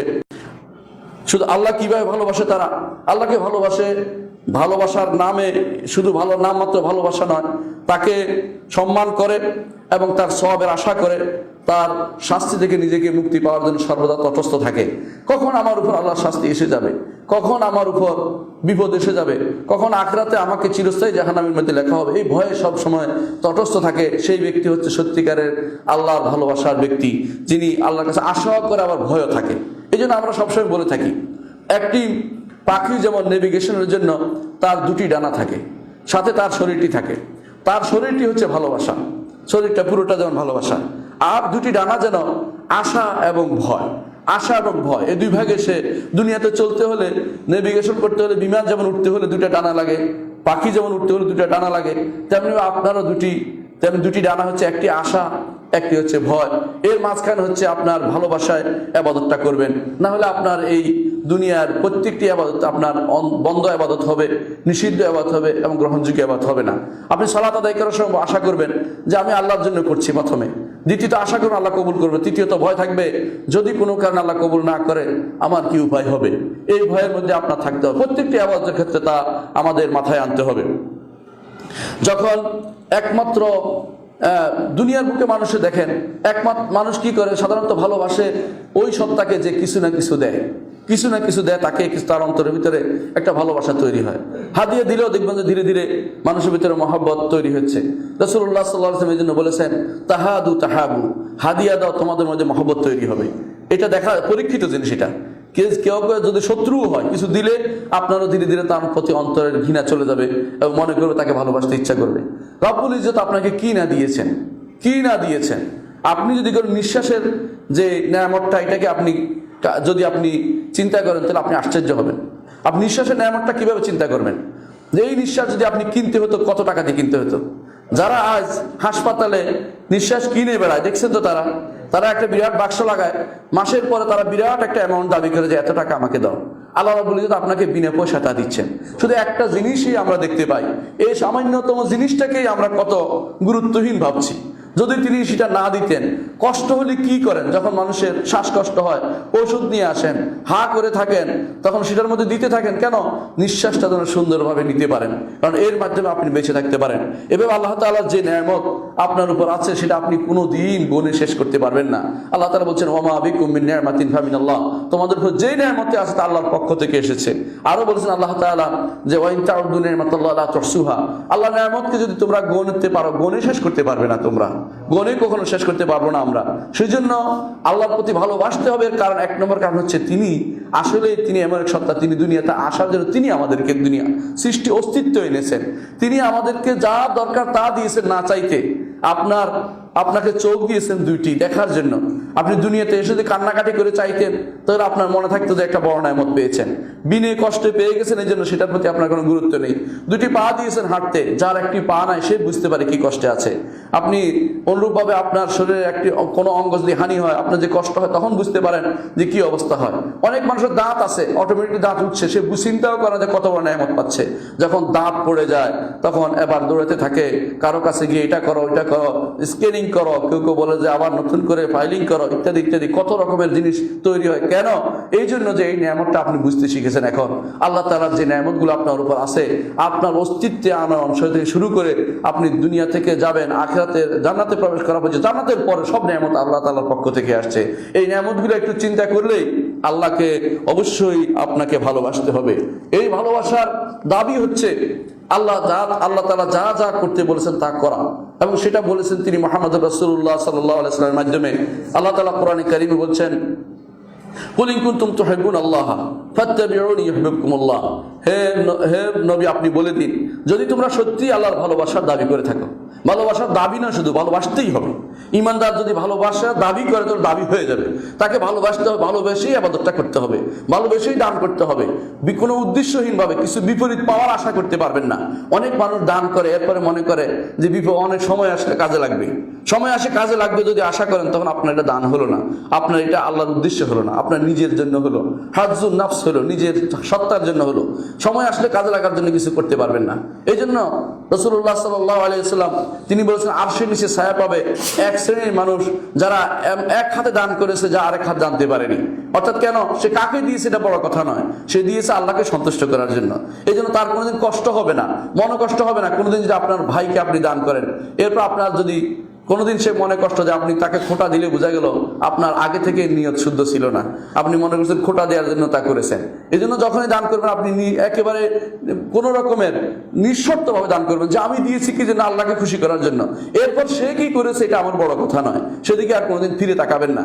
এটা হচ্ছে ইমানদারের কাজ, ইমানদার ওই কাজটি করে না। এই জন্য যারা এই ভালোবাসার কথা বলে, আল্লাহ তাআলা তাদেরকে একটি পরীক্ষার আয়াত নাযিল করেছেন।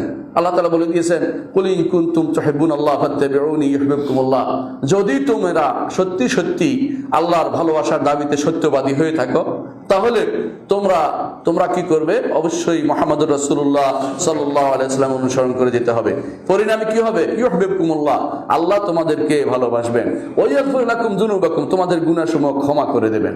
দুটি জিনিস বিরাট জিনিস, কিন্তু আল্লাহর ভালোবাসা পাওয়ার অর্থ হচ্ছে আপনার জীবন সার্থক হয়ে যাওয়া, আর ক্ষমা সেটাও কিন্তু আপনার জীবনের বড় জিনিস। এই জন্য রাসূলুল্লাহ সাল্লাল্লাহু আলাইহি ওয়াসাল্লাম দোয়া করতেন, আল্লাহুম্মা ইন্নী আসআলুকাল আফওয়া ওয়াল আফিয়াতা, ক্ষমা চাই এবং নিরাপত্তা চাই। ক্ষমাটাও দরকার, সাথে সাথে আল্লাহর ভালোবাসার পাওয়াটাও দরকার। আল্লাহুম্মা ইন্নী আসআলুকা হুব্বাকা, আল্লাহর ভালোবাসা চাই, এটা রাসূলুল্লাহ সাল্লাল্লাহু আলাইহি ওয়াসাল্লাম দোয়া করতেন। আমরাও সেরকম দোয়া করব আল্লাহর ভালোবাসা যেন আমরা পাই। কিন্তু আল্লাহর ভালোবাসা পেতে হলে অবশ্যই রাসূলুল্লাহ সাল্লাল্লাহু আলাইহি ওয়াসাল্লামের পুঙ্খানুপুঙ্খ অনুসরণ করে যেতে হবে এবং সেই ভালোবাসা পাওয়া আমাদের জন্য জরুরি। কিন্তু কিছু জিনিস আছে যেই জিনিসের কারণে আমরা অনেক সময় আল্লাহর ভালোবাসা থেকে দূরে সরে যাই। কিন্তু ভালোবাসতে হলে কি কি আলামত আছে, আমি কয়েকটি আলামত উল্লেখ করব। কোরআনে কারীমে আল্লাহ তাআলা বলছেন, ইয়া আইয়ুহাল্লাযীনা আমানু মান ইয়ারতাদ্দা মিনকুম আন দীনিহি ফাসাউফা ইয়াতিল্লাহু বিকওমিন ইউহিব্বুহুম ইউহিব্বুনাহু। হে ঈমানদারগণ, তোমরা মনে করেছো আল্লাহ তোমাদেরকে ঈমান দিয়ে বিপদে পড়ে গেছে। না, এটা নয়, এরকম কিছু নয়। কেউ কেউ আসে বলতো আমি তো ঈমান এনেছি, আমরা মুসলিম, এরকম বলে মানুষের কাছে ইহসান দয়া দেখানোর কোনো কিছু নেই। বরং আল্লাহ তাআলা বালিল্লাহু ইয়ামুন্নু আলাইকুম আন হাদাকুম লিল ঈমান, আল্লাহ তাআলা তিনি দয়া দেখাবেন যে তোমাদেরকে তিনি ঈমানের প্রতি পথ দেখিয়েছেন। অনেক মানুষ আছে ঈমান পায়নি, আপনি পেয়েছেন, আল্লাহ শুকরিয়া আদায় করেন। আল্লাহ তাআলা বলছেন, এই জন্য তিনি বলছেন যে কেউ তোমাদের মধ্যে আল্লাহর দ্বীন থেকে ফিরে যাবে, ফাসাফিয়াতিল্লাহু বিকওমিন ইউহিব্বুহুম ইউহিব্বুনাহু, আল্লাহ এমন একটি কওম নিয়ে আসবেন যারা আল্লাহকে ভালোবাসবে, আল্লাহ তাদেরকে ভালোবাসবেন। সুতরাং আপনি ঈমান এনেছেন যে আল্লাহর শুকরিয়া আদায় করেন, আপনি কিছু আল্লাহর প্রতি দয়া দেখানোর কিছু নেই। এই জন্য কাফেররা, এই আরবরা, বেদুইনরা এসে বলতো রাসূলুল্লাহ সাল্লাল্লাহু আলাইহি ওয়াসাল্লামকে, বেদুইনরা এসে বলতো কি বলতো, ক্বালাতিল আরাবু আমান্না, ঈমান আনছে। এটা বলার কারণে আল্লাহ রাসূল সাল্লাল্লাহু আলাইহি ওয়াসাল্লাম আল্লাহ তাআলা বলে দিলেন যে আপনি বলে দিন যে ইয়ামুন্নুনা আলাইকা আন আসলামু, ইসলাম গ্রহণ করছে বলে তারা কি দয়া দেখাবে? তার কিছু করতে পারে না। বালিল্লাহু ইয়ামুন্নু আলাইকুম আন হাদাকুম লিল ঈমান, আল্লাহই তো দেখাবেন যে তিনি দয়া দেখাবেন যে তিনি তোমাদেরকে ঈমানের প্রতি হেদায়েত দিয়েছেন। ঈমানদার এই জন্য কি করবে, আল্লাহ তাআলা বলছেন যারা সত্যিকারের ঈমানদার, যারা আল্লাহকে ভালোবাসে, তাদের কয়েকটি গুণ বলেছেন। সেটা হচ্ছে আদিল্লাতিন আল মুমিনিন, ঈমানদারদের সাথে তাদের ব্যবহার অত্যন্ত নরম, ঈমানদারদের প্রতি তাদের ব্যবহার অত্যন্ত নরম। আইজ্জাতিন আল কাফিরিন, কাফেরদের প্রতি হবে কঠোর। কারণ এখানে ঈমান এবং কুফরের সম্পর্ক, এখানে পরস্পর ভালোবাসা জিনিসটা থাকবে না। হ্যাঁ, দুনিয়ার বুকে তাদের দুনিয়ার কর্মকাণ্ড চলবে, একে অপরের লেনদেন চলতে পারবে বা স্বাভাবিক সৌজন্যবোধ তাদের মধ্যে কাজ করবে, কিন্তু অন্তরের ভালোবাসা তাদের মধ্যে থাকতে পারবে না। অর্থাৎ আইজ্জাতিন আল কাফিরিন, কাফেরদের সাথে অন্তর কঠোর থাকতে হবে, কারণ তারা আমার ঈমানের সাথে সম্পৃক্ত নয়, ঈমানি ভাই তারা নয় আমার। ইউজাহিদুনা ফি সাবিলিল্লাহ, আল্লাহর রাস্তায় তারা জিহাদ করবে, মাল সম্পদ দিয়ে, কথা কাজ দিয়ে, হাত দিয়ে, যেটা দিয়ে তারা পারে সেটা দিয়ে জিহাদ করবে। যার যতটুকু সামর্থ্য আছে সেরকম জিহাদ ঈমানদাররা চালিয়ে যাবে। আর ওই ওয়ালা ইয়াখাফুনা লাউমাতা লাইম, কোনো তিরস্কারকে তারা ভয় করবে না। অনেক মানুষ আছে তিরস্কারকে ভয় করে। কিরকম জানেন? দাঁড়িয়ে রাখে না, কি জন্য? স্ত্রী খারাপ বলবে, অথবা বস খারাপ বলবে, অথবা চাকরি চলে যাবে, সে কিন্তু আল্লাহ ছাড়া কাউকে সে তিরস্কারের ভয় করছে। মানুষ কি বলবে? একজন এসে বলবে তোর তো আগে ভালোই লাগতো, এখন তুই কিরকম হয়ে গেলি, এই জাতীয় কথা বলবে। এই জন্য সে আল্লাহর বিধান মানে, রাসূলুল্লাহ সাল্লাল্লাহু আলাইহি ওয়াসাল্লাম নির্দেশনা মানে না। এর প্রমাণ হচ্ছে এটা যে ঈমানদার কখনো এই কাজটি করতে পারে না। তারা প্রথমে যেটা করবে, ঈমানদারদের প্রতি তার ভালোবাসা থাকবে, দ্বিতীয়ত কাফেরদের উপর কঠোর হবে, তৃতীয়ত যতটুকু তার সামর্থ্য আছে ততটুকু আল্লাহর পথে জিহাদ চালিয়ে যাবে, চতুর্থত যে সে অবশ্যই এই ব্যাপারে আল্লাহর দিন মানার ব্যাপারে কারো তিরস্কারের অথবা কারো রক্তচক্ষু সামান্যতম পরোয়া সে করবে না। আল্লাহর দিনকে যথাযথ মেনে চলবে, হক কথা বলে যাবে, যেখানে হোক, কথা হোক, কাজ হোক, সব জায়গাতে নিজেকে একজন সত্যিকারের ইমানদার বলে নিজেকে প্রতিষ্ঠিত করবে এবং হক কথা বলে যাবে, হক কাজ করে যাবে, কোনো রকমের মূঢ়তা অবলম্বন করবে না বা মূর্খতা সেখানে করবে না। ইমানদারের ভালোবাসা, আল্লাহর প্রতি ইমানদারের ভালোবাসার আরেকটা প্রমাণ হচ্ছে যে তার মন যা চায় এর বিপরীতে আল্লাহর কোনো নির্দেশনা থাকলে সেটাকে সে প্রাধান্য দিবে, অর্থাৎ মনের বিপরীতে আল্লাহর নির্দেশনাকে প্রাধান্য দিবে।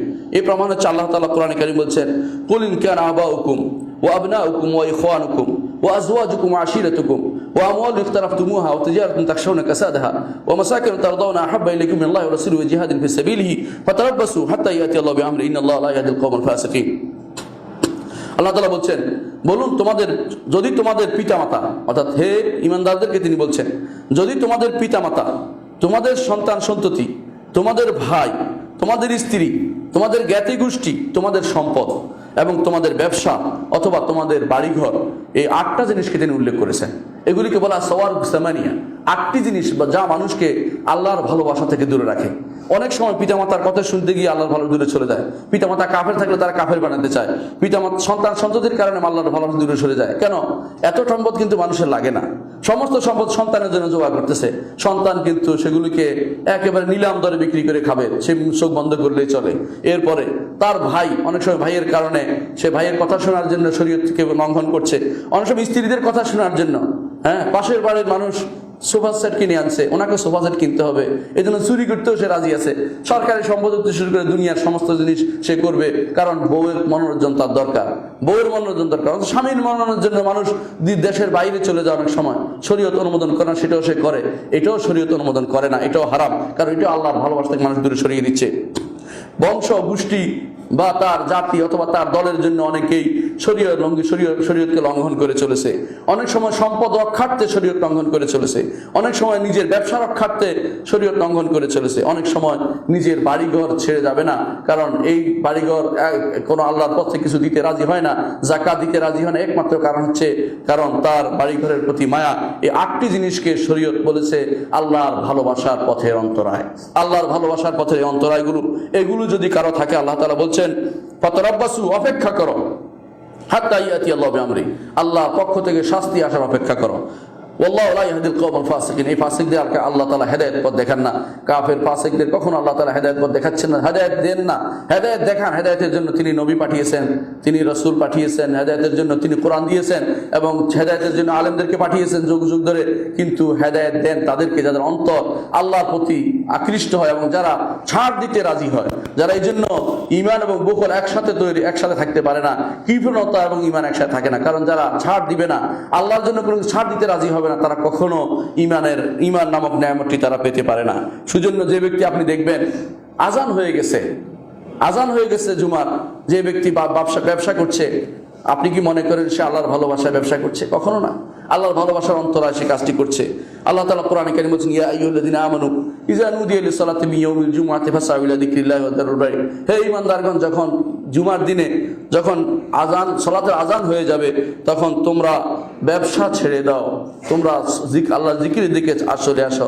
আর আপনি যখন বিপরীতটা করবেন, এর অর্থ হচ্ছে আপনি ব্যবসাকে প্রাধান্য দিলেন, আল্লাহ তাআলার মহব্বতের উপর ব্যবসাকে প্রাধান্য দিলেন।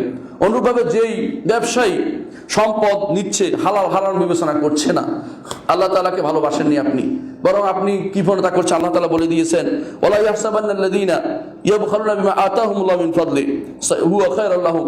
যারা কৃপণতা করছে, আল্লাহর রাস্তায় যাকাত দিচ্ছে না।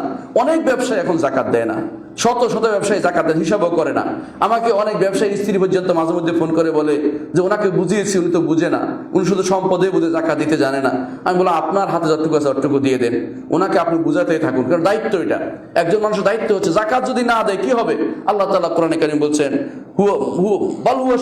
এটা তার জন্য কল্যাণের কোনোদিন হতে পারে না, কারণ অতীতেই সে চলে যাবে।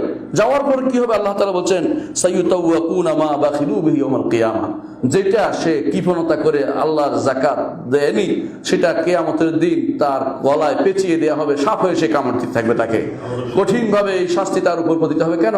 কারণ সে আল্লাহর মহব্বতের উপর দুনিয়ার সম্পদকে ভালোবাসছে, দুনিয়াও পায়নি, সে শাস্তি শুধুমাত্র পেয়েছে। যে জিনিস আল্লাহর ভালোবাসার উপরে, যে জিনিসকে আপনি আল্লাহর ভালোবাসার উপর প্রাধান্য দিবেন, সেই জিনিস আপনার উপর বিপদ আনবেই আনবে, সেই বিপদ আপনাদের বিপদ হবেই হবে।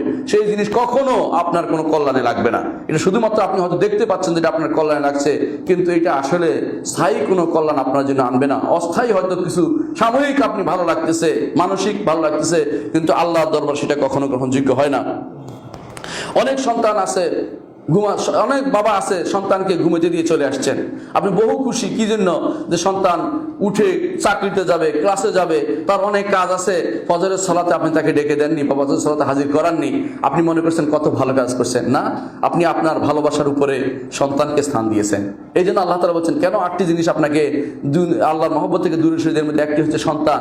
সন্তানের ভালোবাসা আপনি তাকে জাগাননি, সালাতের জন্য ডাকেননি। কেন? সে মনে কষ্ট আসবে। আল্লাহ তাআলা, আমরা আগেও বলেছি, মনে কষ্ট আসার ভয়ে কিন্তু আল্লাহর দিন থেকে দূরে সরে থাকা যাবে না। আপনি হক কথা বলতে হবে, আসো তুমি সালাতে, সালাতের জন্য তোমাকে হাজির হতে হবে। সালাতে তাকে উঠিয়ে দিবেন, তাকে সকালবেলা উঠিয়ে দিবেন, কিন্তু তাকে সালাত পড়ছে কিনা বিকালে হিসাব নিবেন যে তুমি আজকে সালাতগুলো জামাতের সাথে পড়ছো কিনা। জামাতের সাথে বলবেন যাতে করে অন্তত সালাতগুলো ঠিক মতো আদায় করে। আর যদি বলেন সালাত পড়ছো কিনা, 6টা 5টা একসাথে পড়বে, এরপরে বলবে যে পড়েছি, কারণ সে তো মিথ্যা বলেনি, পড়ছে। কিন্তু জামাতের সাথে পড়লে তার আর এটা ফাঁকিবাজি করতে পারবে না। জামাতের সাথে পড়লে অবশ্যই সে টাইম মতো সালাতটা আদায় করবে। আল্লাহ তাআলা বলছেন ইন্না সালাতা কানাত আলাল মুমিনিনা কিতাবাম মাওকুতা। এই জন্য সন্তান যেটা বেশিরভাগ সময় আল্লাহর মহব্বত থেকে দূরে সরিয়ে দেয়। আল্লাহ তাআলা কোরআনে কারীমে আমাদেরকে সাবধান করেছেন। তিনি বলছেন ইয়া আইয়ুহাল্লাযীনা আমানু কু আনফুসাকুম ওয়া আহলিকুম নারা, হে ঈমানদারগণ, তোমাদের নিজেদেরকে এবং পরিবার পরিজনদের যারা আছে তাদেরকে জাহান্নাম থেকে বাঁচাও। ওয়াকুদুহান নাস ওয়াল হিজারা, যার ইন্ধন হবে মানুষ এবং পাথর, সেটা থেকে তুমি বাঁচাও। অনুরূপভাবে অনেক সময় দেখা যায় যে আমরা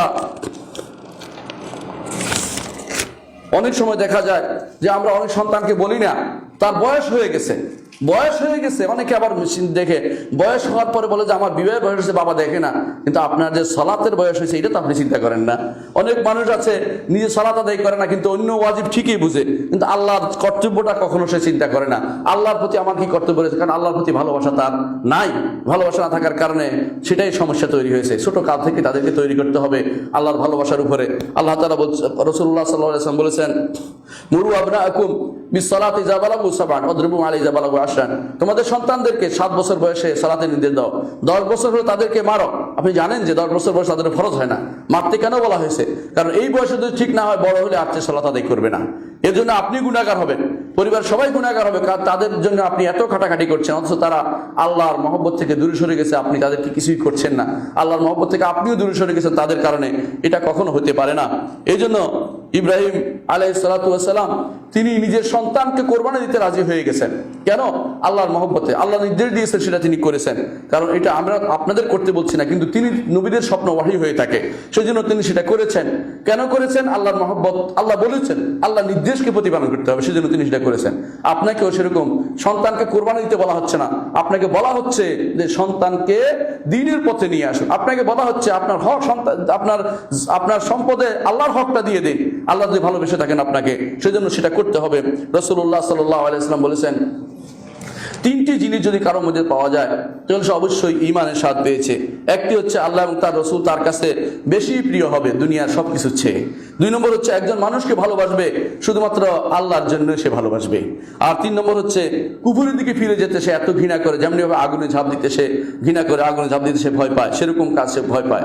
এটি হচ্ছে, এই সবটি কিন্তু আপনি ভালো করে দেখলে বুঝবেন আল্লাহর ভালোবাসার সাথে সম্পৃক্ত। আল্লাহর ভালোবাসা যদি কোনো কারো থাকে, এগুলি সে অন্য সমস্ত কিছু পরিত্যাগ করতে পারে। সে মানুষকে আল্লাহর ভালোবাসার জন্য ভালোবাসে এবং সে কুফর দিয়ে কখনো ফিরে যাবে না। এই জন্য রাসূলুল্লাহ সাল্লাল্লাহু আলাইহি ওয়াসাল্লাম বলেছেন, আল্লাহ ভালোবাসার বিষয়ে গুরুত্ব সাথে দিয়ে তিনি বলেছেন যে ঈমান পূর্ণতা পেতে হলে অবশ্যই আল্লাহর জন্যই কাউকে ভালোবাসতে হবে। আল্লাহর জন্য কাউকে ঘৃণা করতে হবে, আল্লাহর জন্য কাউকে দিতে হবে, আল্লাহর জন্য কাউকে নিষেধ করতে হবে। আল্লাহ তাআলা কোরআনে কারীম বলেছেন, আল্লাহু ওয়ালিয়ুল্লাযিনা আমানু ইখরিজুহুম মিনাজ-জুলুমাতি ইলান-নূর ওয়াল্লাযিনা কাফারু আউলিয়াহুমুত তাগুত ইখরিজুহুম মিনান-নূর ইলা-যুলুমাত। আল্লাহ হচ্ছে ঈমানদারদের বন্ধু, তিনি তাদেরকে অন্ধকার থেকে আলোতে নিয়ে আসেন, আর যারা কাফের তারা তাদেরকে আলো থেকে অন্ধকারের দিকে নিয়ে যায়। এই জন্য ঈমানদার ভালোবাসা আল্লাহর জন্য হবে। কিভাবে ভালোবাসবেন? একটি হচ্ছে যে ভালোবাসবেন, আল্লাহ যা পছন্দ করে তাও পছন্দ করবেন, আল্লাহ যা ভালোবাসে সেটা ভালোবাসবেন, কথা হোক কাজ হোক। এবং আল্লাহ তাআলা ভালোবাসার বিরোধী যা হবে অবশ্যই আপনাকে তা পরিত্যাগ করতে হবে। তার মধ্যে সেটা হচ্ছে দুনিয়ার বুকে অনেক বন্ধু বান্ধব আপনাকে দেখবেন, যেটা আপনার বন্ধু হিসেবে আসছে, এরা আপনাকে আল্লাহর দিন থেকে দূরে সরিয়ে দিবে, আল্লাহ ভালোবাসা থেকে দূরে সরিয়ে দিবে। আল্লাহ তাআলা যেন বলছেন, আলা খিল্লাহু বা'দুহুম লিবা'দিন আদুবুন ইল্লাল মুত্তাকিন। কিয়ামতের দিন বন্ধুরা একে অপরের শত্রু হবে, মুত্তাকিরা কিন্তু একে অপরের শত্রু হবে না। এর অর্থ হচ্ছে বন্ধুরা কোন বন্ধুরা? এটা যারা আল্লাহর দিন থেকে, আল্লাহর ভালোবাসা থেকে আপনাকে দূরে সরিয়ে দিয়েছে। অনুরূপভাবে আল্লাহ তাআলা বলেন, ইয়াউমা ইয়া'আদ্দু যালিমু আলা ইয়াদাই ইয়াকুলু ইয়া লাইতানি ইত্তাখাযতু মা'আর রাসূলি সাবিলা। যেদিন জালেম কাফের সে হাত কামড়াতে থাকবে আর বলতে থাকবে, হায় রে যদি আমি আল্লাহ এবং রাসূলের পথে চলতাম, আল্লাহ রাসূলের পথে চলতাম, আল্লাহ রাসূলকে ভালোবাসতাম। এবং অন্য আয়াতে আল্লাহ তাআলা বলছেন যে দুনিয়ার বুকে ভালোবাসা, একে অপরকে তোমরা যা ভালোবাসা লিপ্ত হয়ে আল্লাহর সাথে শিরক করেছো, এটা তোমাদেরকে বিপদে ফেলবে। কিয়ামতের দিন একে অপরকে লানত করবে, একে অস্বীকার করবে, বলবে যে একে ডবল দিন শাস্তি, কিন্তু এগুলো তখন কোনো কাজে আসবে না। প্রত্যেকটি মানুষকে এই জন্য ভালোবাসার, আল্লাহকে ভালোবাসার প্র্যাকটিস করতে হবে, চিন্তা করতে হবে যে আল্লাহর ভালোবাসায় আমার সবকিছু আমাকে উত্তরণ করতে পারে দুনিয়ার বিপদ থেকে, এবং আখিরাতে নাজাত আমাকে দিতে পারে। আকুলু কাউলি হাযা ওয়াস্তাগফিরুল্লাহ লি ওয়া লাকুম ওয়া লিসাইরিল মুসলিমিন ফাস্তাগফিরু ইন্নাহু হুয়াল গাফুরুর রাহিম। ইন্নাল হামদালিল্লাহ নাহমাদুহু ওয়া নাস্তাঈনুহু ওয়া নাস্তাগফিরুহু ওয়া নাউযু বিল্লাহি মিন শুরুরি আনফুসিনা ওয়া মিন সাইয়্যাতি আমালিনা। মান ইয়াহদিহিল্লাহু ফালা মুদিল্লা লাহু ওয়া মান ইউদ্লিল ফালা হাদিয়া লাহু। ওয়া আশহাদু আন লা ইলাহা ইল্লাল্লাহু ওয়াহদাহু লা শারীকা লাহু ওয়া আশহাদু আন্না মুহাম্মাদান আবদুহু ওয়া রাসূলুহু। আম্মা বা'দ। সম্মানিত মুসল্লিয়ানে কেরাম, বলছিলাম যে আল্লাহর ভালোবাসাই আমাদেরকে দুনিয়া এবং আখিরাতে যাবতীয় সমস্যা থেকে উত্তরণ করতে পারে। কিভাবে আল্লাহর ভালোবাসা উৎপাদন হবে, কিভাবে আল্লাহর ভালোবাসা আসবে, আমি কয়েকটি জিনিস বলে আজকের খুতবা শেষ করবো ইনশাআল্লাহ। প্রথম যে জিনিসটা করা দরকার, কোরআনে কারীমকে যথাযথভাবে পড়তে হবে এবং কোরআনে কারীম নিয়ে গবেষণা করতে হবে। দ্বিতীয় যে কাজটি করতে হবে তা হচ্ছে ফরজ নামাজের পরে কিছু নফল সালাত আদায় করতে হবে। ফরজ নামাজ পড়তেই হবে, এবারে কোনো ছাড় নেই। ভালোবাসার দাবি করবেন না, ফরজ সালাত পড়বেন না, তা হতে পারে না। 3 নম্বর হচ্ছে অন্তর, মুখ, কর্মকাণ্ড সবকিছু দিয়ে সর্বাবস্থায় আল্লাহর জিকিরকে আপনার অন্তরে রাখতে হবে, আল্লাহর স্মরণকে রাখতে হবে। দুনিয়ার মানুষ যাকে ভালোবাসে তার কথা বেশি স্মরণ করে, কথা ভাষায় চলতে ফিরতে। যে উস্তাদকে আপনি ভালোবাসেন, উস্তাদের কথা, প্রতিটি কথা আপনি মুক্তার মতো গ্রহণ করেন, যে এটা গ্রহণ করে এটা বলবো, এটা আলোচনা করবো, এটা আমার জীবনে নিয়ে দেবো। আল্লাহকে ভালোবাসলে আল্লাহর কথা আপনাকে শুনতে হবে, আল্লাহর কথা আপনার মুখে আনতে হবে সর্বক্ষণ। চতুর্থ যে জিনিসটি সেটা হচ্ছে যে নিজের ভালোবাসার জিনিসের উপরে আল্লাহর ভালোবাসাকে প্রাধান্য দিতে হবে। নিজের ভালোবাসতে এটা চিন্তা করছেন যে আল্লাহ আমি এটা ভালোবাসি, কিন্তু যখনই দেখবেন আল্লাহ এটা ভালোবাসেন না, এটাকে বাদ দিতে হবে। অর্থাৎ আল্লাহ যেটা ভালোবাসে এটাকে প্রাধান্য দিতে হবে। পঞ্চমত যেটা করতে হবে সেটা হচ্ছে আল্লাহর নাম, গুণ এবং তার কর্ম, এগুলির মধ্যে চিন্তা করতে হবে। আল্লাহর নাম এবং গুণের মধ্যে চিন্তা করলে আপনার আল্লাহর প্রতি ভালোবাসা বাড়বে। কারণ আল্লাহকে জানতে হলে একটাই বড় মাধ্যম, তা হচ্ছে আল্লাহর নাম এবং গুণের মধ্যে চিন্তা করা। যে ব্যক্তি আল্লাহর নাম এবং গুণ যত কম জানে তত আল্লাহকে সে কম জানে, যত বেশি জানে আল্লাহকে সে বেশি জেনেছে। এই জন্য কোরআনে কারীম এবং রাসূলুল্লাহ সাল্লাল্লাহু আলাইহি ওয়াসাল্লামের হাদিসে বহু আল্লাহর নাম এবং গুণ এসেছে। অনেক মানুষ আছে আল্লাহর নাম এবং গুণ থেকে চিন্তা করা থেকে দূরে থাকে, আল্লাহর নাম এবং গুণ নিয়ে আলোচনা করে না। তারা মনে করে এগুলি আলোচনা করলে না ঈমান চলে যায়, নাউযুবিল্লাহ। এগুলির কারণে ঈমান বাড়বে, আল্লাহর ভালোবাসা বাড়বে। ষষ্ঠ, আল্লাহর নেয়ামত সম্পর্কে চিন্তা করবেন। আল্লাহ আপনাকে কত নেয়ামত দিয়েছেন, এগুলো যদি চিন্তা করতে পারেন তাহলে আল্লাহর প্রতি আপনার ভালোবাসা বাড়বেই বাড়বে, একটুও কমবে না। প্রতি মুহূর্ত আপনার উপর কি নেয়ামত বয়ে যাচ্ছে, কি নেয়ামত আল্লাহ আপনাকে দিয়েছেন, এগুলো একটু চিন্তা করলে আমার যাবতীয় কর্মকাণ্ড আল্লাহর দিকে নিবেদিত হবে, উবুদিয়ত হবে, দাসত্ব হবে, এবং একমাত্র আল্লাহ দাসত্ব করা হবে। সপ্তম যে জিনিসটি করবে সেটা হচ্ছে যে আল্লাহর সামনে যখনই দাঁড়াবেন অন্তরটাকে নরম করে দেন, অন্তরটাকে সম্পূর্ণভাবে আল্লাহর প্রতি নিজেকে ছেড়ে দিন। যে আল্লাহ, তুমি যদি কোনো আমাকে পার করে না যাও, এই দুনিয়া কষ্ট আমি পার করতে পারবো না, কবরের কষ্ট আমি পার হতে পারবো না। হাসরের মাসের কষ্ট আমি পার হতে পারবো না, আর জান্নাতে যাওয়ার অধিকার তুমি ছাড়া কেউ আমাকে দিতে পারবে না। এই জন্য আমাকে বিপদ থেকে উদ্ধারের জন্য তোমার প্রতি আমি নিজেকে ছেড়ে দিলাম, সমর্পণ করে দিলাম। নিজেকে আল্লাহর সামনে সম্পূর্ণভাবে দিনহীনভাবে নিজেকে উপস্থাপন করুন। এর মাধ্যমে আল্লাহর ভালোবাসা আপনার অন্তরে জাগ্রত হবে। অষ্টম হচ্ছে, আল্লাহ তাআলা যখন যখন দোয়া করতে বলেছেন রাতের শেষ প্রহরে, এই জন্য সেই সময় আল্লাহর কাছে অনেকেই তাহাজ্জুদ পড়ে দোয়া করে থাকে। এই সময়ে আপনার বেশি বেশি করে আল্লাহর কাছে নিজেকে ধর্ণা দেয়া, আল্লাহর কাছে আল্লাহকে ডাকা, সেই সময় উপস্থিত থাকা সেই জায়গাতে যেখানে আল্লাহ রহমত দেন। আল্লাহ তাআলা বলেও দিয়েছেন যে তিনি শেষ রাতিতে নেমে আসেন, সেই সময় যদি আমরা আল্লাহকে ডাকতে পারি, যে কোনো দোয়া করতে পারি, অবস্থান নিতে পারি, অন্তত অন্তরে তার কথা জাগ্রত রাখতে পারি, অবশ্যই আল্লাহ তাআলা ভালোবাসা আপনার অন্তরে জাগ্রত হবে। নবম যে কাজটি করতে হবে, ভালো মানুষের সাথী হতে হবে। ভালো মানুষের সাথী হলে আপনার জীবনের প্রত্যেকটি মানুষ ভালোর দিকে নিয়ে যাবে, আর খারাপের সাথী হলে আপনার খারাপের দিকে নিয়ে যাবে। স্বাভাবিক জিনিস এটা। একজন মুসল্লি সালাত আদায়কারীর দিকে যদি আপনি সাথে যদি হাঁটেন, আপনি দেখবেন যে ধীরে ধীরে সালাতের দিকে আসছেন। আর যদি আপনি খেলোয়াড়ের সাথে চলেন, খেলোয়াড় আপনার খেলার মাঠে নিয়ে যাবে, আপনি সালাত থেকে দূরে সরিয়ে দিবে। তাহলে আপনার মধ্যে পার্থক্য হচ্ছে এটা, কার সাথে আপনি চলছেন, কার সাথে আপনি চলবেন।